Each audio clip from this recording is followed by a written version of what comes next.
মা মা নামটি কতটি মধুর, তাই না? মা শুধু একটি শব্দ নয়, এটি এক গভীর অনুভূতির নাম। মা সেই ব্যক্তি যিনি নিজের স্বপ্নকে বিসর্জন দিয়ে আমাদের স্বপ্ন পূরণের জন্য রাত জাগেন। তিনি আমাদের প্রথম শিক্ষক, প্রথম বন্ধু, প্রথম আশ্রয়। যখন আমরা কাঁদি, তিনি হাসি দিয়ে আমাদের শান্ত করেন। যখন আমরা ব্যর্থ হই, তিনি আমাদের সাহস দেন।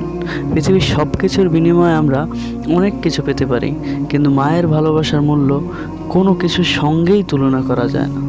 মায়ের হাতের খাবারের স্বাদ, তার স্নেহ ভরা হাতের ছোঁয়া, তার আশীর্বাদের মতো মুখের কথা, এসবই আমাদের জীবনের সবচেয়ে বড় সম্পদ।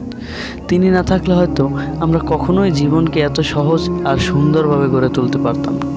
তাই মাকে শুধু বিশেষ দিনে নয়, প্রতিদিন ভালোবাসা, সম্মান আর যত্ন দেওয়া উচিত।